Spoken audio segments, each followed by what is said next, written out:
आपल्या हिंदू धर्मात सूर्याला जल अर्पण करण्याची परंपरा बऱ्याच वर्षांपासून चालत आलेली आहे.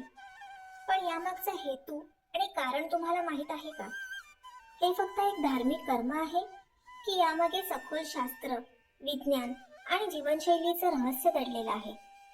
आजच्या या व्हिडिओमध्ये आपण जाणून घेणार आहोत सूर्यदेवाला जल अर्पण करण्यामागची परंपरा, त्याची योग्य पद्धत, त्यामागील वैज्ञानिक कारण आणि आध्यात्मिक अर्थ. हिंदू शास्त्रांमध्ये सूर्यदेवाला प्रत्यक्ष देवता मानलं जातं. कारण सूर्य आपल्याला दिसतो, तो आपल्याला प्रकाश देतो, ऊर्जा देतो आणि पृथ्वीवरील संपूर्ण जीवन टिकवून ठेवतो. म्हणूनच पंचदेवांमध्ये भगवान शिव, विष्णू, गणेश, देवी दुर्गा यांच्यासोबतच सूर्याचाही समावेश आहे. प्राचीन काळापासून आपले पूर्वज सूर्योदयापूर्वी उठायचे, स्नान करायचे आणि उगवत्या सूर्याला अर्घ्य द्यायचे. यामागे एक संस्कार होता. नव्या दिवसाचं स्वागत प्रकाश देणाऱ्या सूर्याबद्दल कृतज्ञता व्यक्त करून करायचं.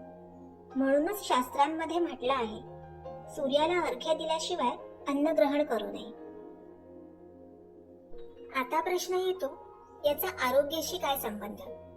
सकाळच्या सूर्यकिरणांमध्ये व्हिटॅमिन डी नैसर्गिकरित्या मिळतं. त्यामुळे रोगप्रतिकारक शक्ती मजबूत होते, शरीरातील आळस निघून जातो.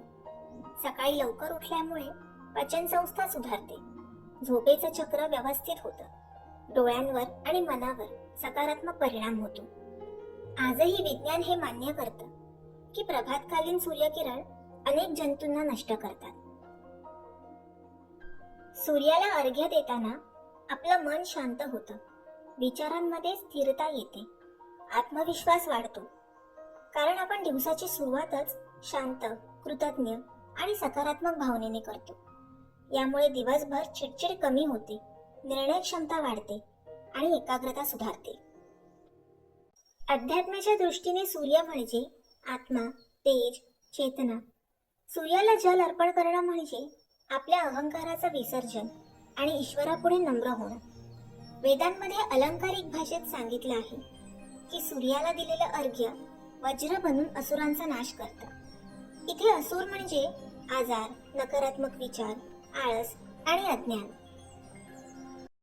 सूर्याला अर्घ्य देण्याची योग्य वेळ म्हणजे सकाळी सूर्योदयाच्या वेळी किंवा मग संध्याकाळी सूर्यास्ताच्या वेळी.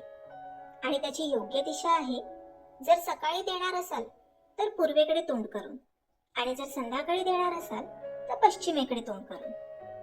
इथे एक महत्वाची सूचना पाळायला हवी. सूर्याकडे कधीही थेट डोळ्यात डोळे घालून पाहू नये, तर पाण्याच्या धारेतून सूर्याचं दर्शन घ्यावं. अर्घ्य देण्याची योग्य पद्धत. सकाळी स्नान करून स्वच्छ कपडे घाला. तांब्याच्या कलशात स्वच्छ पाणी घ्या. त्यात लाल फुलं, अक्षता आणि कुंकू घाला. हात उंचावून सूर्याला जल अर्पण करा आणि मंत्र जप करा. शेवटी कलशातील पाण्याचा थेंब कपाळावर लावा आणि उरलेलं पाणी तुळशीला किंवा झाडांना अर्पण करा. जर अर्घ्यासोबत सूर्यनमस्कार घातले आणि सूर्याची 12 नावे स्मरणात ठेवली तर शरीर आणि मन दोन्ही सुदृढ राहतात. ही सवय घरातल्या लहान मुलांवरही सकारात्मक प्रभाव टाकते. सूर्याला जल अर्पण करणं ही कोणत्याही प्रकारची अंधश्रद्धा नाहीये. ती आहे जीवनशैली, शिस्त, कृतज्ञता आणि आत्मशुद्धीची प्रक्रिया. जर आपण रोज काही मिनिटं सूर्यदेवासाठी काढली तर ते आपल्याला आरोग्य, ऊर्जा आणि सकारात्मकता नक्कीच देतात. सूर्यदेव हे केवळ अवकाशातले नाहीत, ते आपल्या आयुष्यात प्रकाश देणारे आहेत. ओम श्री सूर्यनारायणाय नमः. श्री स्वामी समर्थ.